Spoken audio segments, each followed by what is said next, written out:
السلام علیکم ورحمۃ اللہ وبرکاتہ۔ آج ہم لوگ جانیں گے 23ویں پارے کا خلاصہ۔ کل ناغہ اس لیے ہو گئی تھی کیونکہ کل میری طبیعت ٹھیک نہیں تھی اور کام بہت زیادہ تھے، تو خلاصہ ریکارڈ کرنے کا موقع نہیں ملا۔ تو آج آپ کو 2 پارے کا خلاصہ ملے گا، 23ویں پارے کا۔ صبح شاید آپ یہ ویڈیو دیکھ رہے ہوں گے اور شام کو انشاءاللہ 24ویں پارے کا، ٹھیک ہے۔ 23واں پارہ سورہ یاسین جب ہم لوگوں کی شروع ہوئی تھی تو میں نے بتایا تھا کہ 23ویں پارے کا خلاصہ تو ہم سورہ یاسین سے ہی شروع کریں گے۔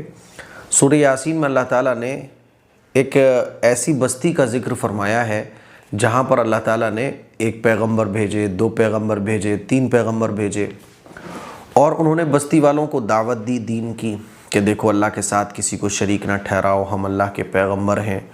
تو انہوں نے بستی والوں نے پیغمبروں کو نہیں مانا اور پیغمبروں کو جھٹلایا، مذاق اڑانے لگے، کہنے لگے اچھا اللہ نے آپ کو بھیجا ہے، آپ پیغمبر ہیں، ایسے کر کے مذاق اڑانے لگے۔ تو ایک شخص آیا اور اس نے لوگوں کو سمجھایا، کیا بات کر رہے ہو بھائی، یہ اللہ کے پیغمبر ہیں، اللہ نے ان کو اپنا نبی بنایا ہے، یہ اللہ کا کلام آپ کو بتاتے ہیں، اللہ کی باتیں آپ کو بتاتے ہیں، آپ لوگوں کو تو ان کی بات ماننا چاہیے۔ تو ان بستی والوں نے اس نوجوان کی بات ماننے کے بجائے اس نوجوان کو قتل کر دیا۔ تو اللہ تعالیٰ نے اس نوجوان کو تو جنت دے دی، لیکن ان بستی والوں کی نالائقی کی وجہ سے یہ لوگ اللہ کی رحمتوں سے جو ان کی بستی میں برسا کرتی تھیں، اللہ کی رحمتیں، مغفرتیں، وہ اللہ تبارک و تعالیٰ نے اس بستی سے اپنی برکتوں کو ختم فرما دیا، اور اس نوجوان کو تو اللہ تعالیٰ نے جنت دے دی۔ جنت میں جب وہ نوجوان پہنچا تو خوش ہوا، اور اس وقت بھی اس نے اپنی بستی والوں کی فکر کی اور اللہ سے دعا کی کہ اللہ میری بستی والوں کو جو ہے نا سمجھ مل جائے۔ تو یہ پورا قصہ اللہ تبارک و تعالیٰ نے سورہ یاسین میں ذکر فرمایا ہے۔ سورہ یاسین میں اللہ تبارک و تعالیٰ نے یہ بھی بیان فرمایا اپنی قدرت کو، وَآیَةٌ لَهُمُ الْأَرْضُ الْمَيْتَةُ، کہ مردہ زمین اللہ کی نشانی ہے، کہ کیسے پھر اللہ تعالیٰ اس میں اپنی قدرت سے بارش بھیج کر اس مردہ زمین کو زندہ کر دیتا ہے، پھر اسی مردہ زمین سے غلہ نکلنا شروع ہو جاتا ہے، جو غلہ بطور غذا لوگ استعمال کرتے ہیں۔ اسی اللہ نے زمین میں کھجور کے اور انگور کے باغات پیدا کیے۔ تو اللہ نے اپنی قدرت کو بیان کیا ہے۔ آگے اللہ تعالیٰ نے اپنے جو اس میں تو قدرت بیان ہو گئی، آگے اللہ تعالیٰ نے سورہ یاسین میں ہی قیامت کی ہولناکی کو بیان فرمایا، وَنُفِخَ فِي الصُّورِ فَإِذَا هُم مِّنَ الْأَجْدَاثِ إِلَىٰ رَبِّهِمْ يَنسِلُونَ، کہ قیامت کے دن کا منظر کیا ہوگا اللہ تعالیٰ بیان فرماتا ہے، جس وقت سور پھونکا جائے گا تو لوگ اپنی قبروں سے نکل کر اللہ تعالیٰ کے دربار کی طرف بھاگیں گے، اور بدقسمت لوگ اپنی محرومی پر افسوس کریں گے۔ ایمان والے تو بڑے آرام میں ہوں گے، مزے میں ہوں گے، اور جن لوگوں نے اللہ کی نافرمانی کے ساتھ زندگی گزاری، کفر اور شرک میں مبتلا رہے، وہ اس وقت بڑے پریشان ہوں گے۔ اور آخرت کے میدان میں اللہ تعالیٰ فرمائے گا وَامْتَازُوا أَيُّهَا الْمُجْرِمُونَ، کہ اے مجرموں آج تم الگ ہو جاؤ، ایمان والے الگ اور غیر ایمان والے الگ۔ مجرموں کو اللہ تعالیٰ اپنے سے دور فرما دے گا، اور جنتی جنت میں چلے جائیں گے، اور جنت میں جب وہ چلے جائیں گے تو اللہ تعالیٰ کی طرف سے سلام ہوگا، سلام قولا من رب الرحیم، جنتیوں کو سلام ہو رہا ہوگا، اور مجرموں کو الگ کر دیا جائے گا۔ جنت کا حال ایسا ہوگا کہ جنتی جب جنت میں چلے جائیں گے تو اللہ کی حمد و ثنا بیان کریں گے کہ اللہ کا شکر ہے، اللہ کا فضل ہے کہ ہم نے اچھے لوگوں کی بات مانی، پیغمبروں کے ہم طریقے پر چلے، اور اپنے اس دنیا میں اپنے اس ساتھی کا بھی تذکرہ کریں گے جو اللہ اور اللہ کے رسول کی نافرمانی میں مبتلا رہتا تھا، تو اس کے بارے میں بھی ذکر کریں گے جنتی بیٹھ کر، اور جب اس کا ذکر ہوگا تو آپس میں بات ہوگی، چلو اس کو دیکھتے ہیں۔ تو جہنم کی کھڑکی کھولیں گے تو وہ جہنم کی آگ میں تڑپتا ہوا نظر آئے گا، وہ کہے گا مجھے بچا لیا جائے، تو جنتی کہیں گے کہ تمہارا انجام یہی ہے، وہ تو اللہ کا فضل رہا کہ ہم نے پیغمبروں کی بات کو مانا، اللہ والے اور اچھے لوگوں کی بات کو مانا، تمہارے ساتھ اگر ہم تمہاری بات کو مانتے تو آج تمہاری جگہ ہم ہوتے، اللہ نے ہمیں اس سے بچا لیا۔ تو اللہ تعالیٰ نے ان تمام چیزوں کو سورہ یاسین میں ذکر فرمایا ہے، ٹھیک ہے۔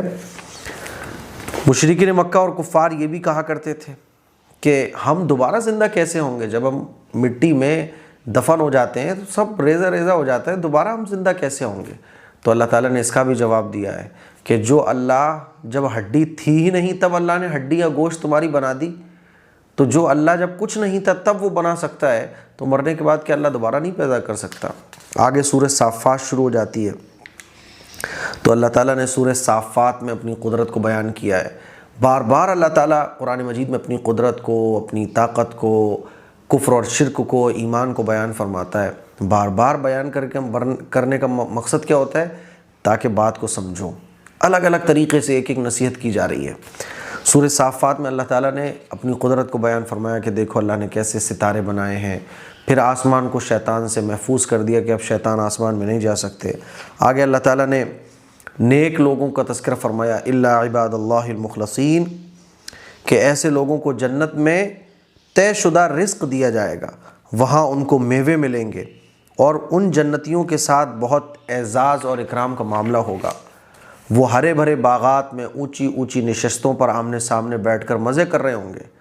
پاکیزہ اور لطیف قسم کی سفید شراب کے جام ان کے لیے پیش کیے جائیں گے۔ یہ شراب پینے والوں کو لذت اور مزہ عطا کرے گی۔ اس شراب سے نہ تو چکر آئیں گے اور نہ نشہ چڑھے گا۔ یہ جنت میں ملنے والی نعمتوں کا اللہ تبارک و تعالیٰ تذکرہ فرما رہا ہے۔ پھر آگے حضرت اسماعیل علیہ السلام کی قربانی کا واقعہ ہے، جو آپ لوگ جانتے ہیں کہ حضرت ابراہیم علیہ السلام کی کوئی اولاد نہیں تھی، اللہ نے اولاد عطا فرمائی۔ حضرت ابراہیم علیہ السلام کو حضرت اسماعیل علیہ السلام ملے، اور جب وہ تھوڑے بڑے ہو گئے تو اللہ تعالیٰ نے آزمائش کے طور پر خواب میں کئی دن یہ خواب آیا حضرت ابراہیم علیہ السلام کو کہ اپنے بیٹے کو ذبح کرو۔ پیغمبر کا خواب سچا ہوتا ہے، وحی کے درجے میں ہوتا ہے، تو بیٹے سے کہا، بیٹے بھی آخر حضرت ابراہیم علیہ السلام کے بیٹے تھے، تیار ہو گئے کہ ٹھیک ہے ابا جان، آپ اللہ کے حکم کو کر گزریے۔ اور پھر حضرت ابراہیم علیہ السلام اپنے بیٹے کو ذبح کرنے چلے۔ جب چھری گردن پر رکھ کر چلانے کی کوشش کی تو فرشتہ آ گیا دمبا لے کے، اور حضرت اسماعیل علیہ السلام کی جگہ اس دمبے کو رکھا، اور اللہ تعالیٰ نے آیت نازل فرمائی سورہ صافات میں کہ ہم نے آزمائش کے طور پر، اور آزمائش بھی اس لیے تاکہ دنیا والوں کو پتہ چل جائے کہ حضرت ابراہیم علیہ السلام یوں ہی اللہ کے خلیل نہیں ہیں، یوں ہی خلیل اللہ نہیں ہیں۔ اللہ تعالیٰ نے حضرت ابراہیم علیہ السلام کو جو اتنا اونچا مقام دیا ہے، ان کی فرما برداری اور ان کی اطاعت کرنے کی وجہ سے، تو وہ امتحان میں کامیاب ہو گئے، اور دمبے کو اللہ تبارک و تعالیٰ نے ذبح کرنے کا حکم دیا۔ اور یہ بھی اللہ تعالیٰ نے بیان فرمایا کہ یقیناً حضرت ابراہیم علیہ السلام اللہ تعالیٰ کے نیک بندوں میں سے تھے۔ پھر اللہ تعالیٰ نے ان کو حضرت اسحاق علیہ السلام جو ان کے دوسرے بیٹے تھے اس کی خوشخبری سنائی، اور اس طرح سے پورے گھرانے پر اللہ تعالیٰ کی خوب برکتیں ہوئیں، اور پھر ان کی نسلوں میں سے اچھے اور برے دونوں قسم کے لوگ آتے رہے، ہے نا۔ تو یہ پورا واقعہ بھی سورہ صافات میں ہے۔ سورہ صافات میں حضرت الیاس علیہ السلام کا بھی ذکر ہے، حضرت ذوالکفل کا بھی ہے، حضرت یعقوب، ہے نا، اور بھی بہت ساری باتیں ہیں جو اللہ تبارک و تعالیٰ نے سورہ صافات میں بیان فرمائی ہیں۔ پھر سورہ صاد شروع ہو جاتی ہے۔ سورہ صاد کے اندر اللہ تعالیٰ نے مشرکین مکہ جو تمام طرح کے اعتراضات کیا کرتے تھے کہ حضور علیہ السلام تو نعوذ باللہ جادوگر ہیں، اور یہ تو قرآن اپنے پاس سے گڑھ لیتے ہیں، یہ تو بنا لیتے ہیں، وغیرہ وغیرہ دنیا بھر کی باتیں یہ لوگ کیا کرتے تھے، تو اللہ تعالیٰ نے کفار اور مشرکین کو جو ہے نا ان تمام خرافات کے جواب میں سورہ صاد کی شروع کی آیتوں میں جواب دیا ہے۔ اور اللہ تعالیٰ فرما رہا ہے کہ جو میری نصیحت کے بارے میں شک میں مبتلا ہیں، اصل بات یہ ہے کہ ابھی انہوں نے میرے عذاب کی مار جھیلی نہیں ہے، اس لیے اتنی طرح طرح کی باتیں کر رہے ہیں۔ اللہ تعالیٰ جو مہلت دے رہا ہے نا، تو اس مہلت پہ اتراؤ مت۔ اللہ جو ہے نا یہ مہلت ختم بھی کر سکتا ہے، تو اللہ تعالیٰ کا عذاب ابھی آیا نہیں ہے، اس لیے تم زیادہ بکھلا رہے ہو۔ یہ تمام اللہ تبارک و تعالیٰ نے سورہ صاد کے شروع میں ذکر فرمایا ہے۔ حضرت ایوب علیہ السلام کا بھی تذکرہ اسی کے اندر ہے۔ حضرت ایوب علیہ السلام کو جو ہے نا اللہ تبارک و تعالیٰ کی طرف سے ایک سخت بیماری لگ گئی تھی، اور وہ اس بیماری پر صبر کرتے تھے۔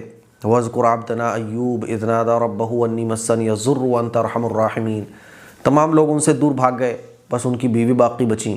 پھر اللہ تعالیٰ نے ان کو حکم دیا، جب انہوں نے اللہ سے خوب دعائیں مانگی تو اللہ تعالیٰ نے ایک جگہ کے بارے میں کہا کہ اپنا جو ہے نا پیر زمین پر مارو، تو جو پانی نکلے گا اس پانی سے نہاؤ اور اس پانی کو پیو۔ اس طرح سے اللہ تعالیٰ نے ان کو شفا عطا فرمائی، اور انہوں نے جو صبر کیا اس کے بدلے میں اللہ تعالیٰ نے ان کی اولاد کو بھی بڑھایا، ان کو بہترین خاندان بھی عطا فرمایا، بہترین فیملی ان کو عطا فرمائی۔ اور اللہ تعالیٰ نے حضرت ایوب علیہ السلام کی تعریف بیان فرمائی، کہا کہ واقعی ہم نے ایوب کو بہت صبر کرنے والا پایا، وہ بہت ہی اچھے بندے تھے اور وہ اللہ سے بہت زیادہ لو لگانے والے تھے۔ حضرت ایوب علیہ السلام کا ذکر سورہ صاد کے اندر ہے۔ اسی طرح سے سورہ صاد کی آیت نمبر 55 سے 64 تک، ھذا وَإِنَّ لِلطَّاغِينَ لَشَرَّ مَآب، اس میں سرکشوں کا دردناک انجام اللہ تعالیٰ نے بیان کیا ہے کہ سرکش اور نافرمان لوگوں کا آخرت میں بہت برا ٹھکانہ ہے۔ وہ دوزخ میں پھینک دیے جائیں گے اور ان کا بدترین بستر بن جائے گا۔ یہ جہنمی جب پینے کے لیے کچھ مانگیں گے تو کھولتا ہوا پانی ان کو پلایا جائے گا۔ اللہ تعالیٰ ہم سب کی حفاظت فرمائے۔ اور جب کھانے کے لیے یہ مانگیں گے تو پیپ اور اس جیسی ہی دوسری تکلیف دہ چیز ان کو کھانے کو دی جائے گی اور کہا جائے گا لو اس کا مزہ چکھو، لو اس کا مزہ چکھو۔ تو یہ جہنمیوں کا حال ہے۔ پھر آگے سورہ الزمر شروع ہو جاتی ہے۔ سورہ زمر میں جو ہے نا اللہ تعالیٰ نے یہ بات ارشاد فرمائی ہے، تنزیل الکتاب من اللہ العزیز الحکیم، کہ یہ قرآن مجید جو نازل ہو رہا ہے نا، یہ سب سے بڑی طاقت اور قدرت والے اللہ کی طرف سے نازل کیا جا رہا ہے، اور یہ کتاب اس مقصد سے نازل کی گئی ہے کہ سب اللہ ہی کی عبادت کریں اور سب کی بندگی خالص اللہ ہی کے لیے ہو۔ یاد رکھو بندگی صرف اللہ کا حق ہے، اس لیے جن لوگوں نے بھی اللہ کے علاوہ اور بھی معبود اس لیے بنا رکھے ہیں کہ وہ ان کو اللہ کے قریب کر دیں گے، تو ان لوگوں کو ایسی باتوں میں جن میں وہ اختلاف کر رہے ہیں اور ان کی ایسی گمراہیوں پر اللہ تعالیٰ ہی فیصلہ فرمائے گا۔ اللہ تعالیٰ اس بات کو بیان فرما رہا ہے کہ کفر اور شرک یہ اللہ کی شان کے خلاف ہے، یہ بہت بڑا ظلم ہے، ان الشرک لظلم عظیم۔ اسی لیے اللہ کے ساتھ کسی کو شریک نہیں ٹھہرانا چاہیے، اور جو لوگ اللہ کے ساتھ شریک ٹھہراتے ہیں ان کے پاس کوئی دلیل نہیں ہے، اللہ تو ایک ہے۔ آگے جب ہم چلتے ہیں تو اللہ تعالیٰ نے اس بات کو بھی بیان کیا ہے کہ مشرکین مکہ کا جو یہ عقیدہ تھا نا کہ فرشتے جو ہے نا وہ اللہ کی بیٹیاں ہیں، تو اللہ تعالیٰ اس بات کو بیان فرما رہا ہے کہ اگر اللہ تعالیٰ کو کسی کو اولاد بنانا ہوتا تو وہ اپنی مخلوق میں سے جسے چاہتا منتخب کر لیتا، لیکن وہ اللہ ان سب باتوں سے پاک ہے، یعنی اللہ اولاد سے پاک ہے۔ اللہ نے کسی کو اپنی اولاد نہیں بنایا، اللہ اکیلا ہے، وہ زبردست قدرت کا مالک ہے، زمین و آسمان کو اسی نے پیدا کیا ہے، دن اور رات کو اسی نے بنایا ہے۔ اللہ اپنی قدرت کو بیان فرما رہا ہوں۔ مشرکی مکہ جو یہ کہتے تھے کہ فرشتے اللہ کی بیٹی ہیں، غلط کہتے تھے۔ ایسے اللہ تعالیٰ نے انسان کی ناشکری کو ذکر کیا ہے کہ جب مزے میں ہوتا ہے آدمی، نعمتوں میں ہوتا ہے تو اللہ کو بھول جاتا ہے، اور جب تکلیف میں ہو تو فوراً اس کو اللہ یاد آتا ہے۔ اچھے بندوں کی صفات بھی اللہ تعالیٰ نے اس سورہ الزمر میں بیان فرمائی ہے، والذین اجتنبوا الطاغوت ان یعبدوها، کہ جو لوگ طاغوتی طاقتوں کی عبادت نہیں کرتے، بڑی سے بڑی طاقت ان کے سامنے آ جائے وہ اس کے سامنے سر نہیں جھکاتے، بلکہ صرف اللہ کے سامنے وہ اپنا سر جھکاتے ہیں، ایسے لوگوں کے لیے خوشخبری ہے۔ یہ وہ لوگ ہیں جو باتوں کو غور سے سنتے ہیں اور ان میں سے اچھی باتوں پر عمل کرتے ہیں، یہی ہدایت یافتہ لوگ ہیں، اور ایسے ہی لوگوں کے پاس حقیقت میں عقل اور سمجھ ہے۔ تو اللہ کی جو عبادت کرتا ہے وہ سب سے بڑی جو صفت ہے اچھے بندوں کی وہ یہ کہ وہ اللہ کے علاوہ کسی کی عبادت نہیں کرتے، شرک سے بھی دور رہتے ہیں۔ پھر اللہ تعالیٰ نے اس سورت کے اس پارے کے آخر میں، 23ویں پارے کے آخر میں اس بات کو بیان فرمایا کہ جس شخص کے سینے کو اللہ تعالیٰ نے محض اپنی رحمت سے اسلام کے لیے کھول دیا ہو اور وہ اس کے نتیجے میں اللہ تعالیٰ کی طرف سے کیے گئے نور میں آ گیا ہو، تو ایسا شخص کسی گمراہ اور نافرمان انسان کے برابر کبھی نہیں ہو سکتا۔ ایمان والا اور غیر ایمان والا کبھی برابر نہیں ہو سکتے۔ یاد رکھو ان لوگوں کے لیے تباہی اور بربادی ہے جن کے دل اللہ کی یاد کے لیے سخت ہو گئے ہوں، یعنی ان کو دین اور شریعت کی کوئی فکر نہیں، ان کو اس سے مطلب ہی نہیں کہ وہ جس کو مان رہے ہیں، جس کو بول رہے ہیں کہ وہ خدا بھی ہے کہ نہیں، کفر اور شرک میں اور ایمان میں وہ کوئی فرق ہی نہیں کرتے، وہ اللہ کی قدرت کی نشانیوں کو نہیں پہچانتے۔ اللہ تعالیٰ ان تمام باتوں کو بیان فرما رہا ہے کہ جس کے سینے کو اللہ تعالیٰ نے قرآن کے علم کے لیے کھول دیا، جس کو اللہ نے ہدایت دے دی، تو ہدایت پانے والا اور غیر ہدایت پانے والا یہ کبھی برابر نہیں ہو سکتے۔ تو اس طرح سے ہمارا 23ویں پارے کا خلاصہ مکمل ہو گیا۔ انشاءاللہ اگلے پارے کا خلاصہ بھی آپ کو جلدی ملے گا۔ السلام علیکم ورحمۃ اللہ وبرکاتہ۔